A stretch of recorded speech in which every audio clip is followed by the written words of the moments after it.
De nuit, je l'ai cherché sur ma couche, mais je ne l'ai point trouvé. J'ai dit, je me lèverai maintenant, je le chercherai. Cantique 3, 1, 2. Un ancien auteur a nommé de façon suggestive cette nuit-là celle de la foi et la couche, le sanctuaire du cœur où le Seigneur aimait à se reposer. Ceci est spirituellement vrai, car l'âme est maintenant dans les ténèbres de la nuit. Les ombres s'étendent au lieu de s'enfuir. Elle a cherché le Seigneur dans la retraite secrète de son cœur, mais elle ne semble pas l'avoir trouvé. L'épreuve la ramène à l'action et à une ardente recherche. Elle va de ci, de là, espérant le trouver. Et elle dit avec Job, « Voici, si je vais à l'Orient, il n'y est pas. Si je viens à l'Occident, je ne le trouve pas. Au Nord, je ne puis le voir. Au Midi, je ne puis le découvrir.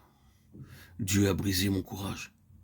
Car ce ne sont pas les ténèbres qui m'anéantissent, ce n'est pas l'obscurité dont je suis couvert. » Job 23, 8, 9, 16, 17. Les ténèbres ne l'effraient pas, et elle cherche malgré tout son bien-aimé, à ce point qu'elle brise la réserve où elle s'enfermait.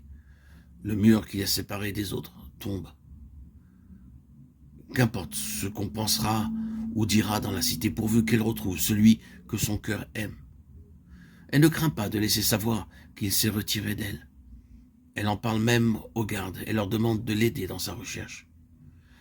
Sa souffrance est trop grande pour qu'elle essaie de sauver les apparences ou de s'attacher aux expériences d'autrefois, lorsqu'elle a l'occasion de rendre témoignage.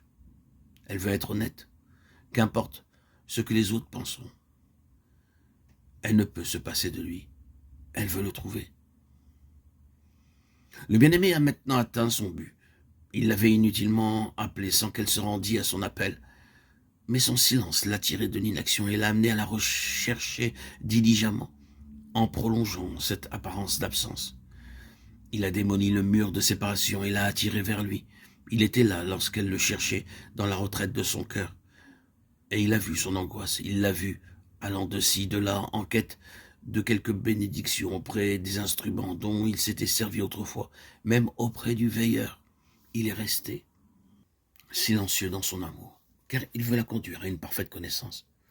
Ce n'est pas volontiers qu'il afflige les enfants des hommes. Lamentation de Jérémie 3, 33. Avec joie, il a vu enfin se lever pour chercher celui qu'aime son âme.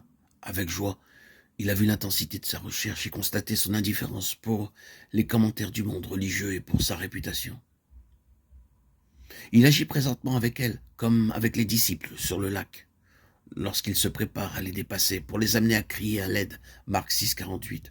Ou bien encore, comme il le fit avec les disciples d'Emmaüs lorsqu'il poursuit sa route, le soir venu, afin de les amener à le prier de rester, Luc 24, 28.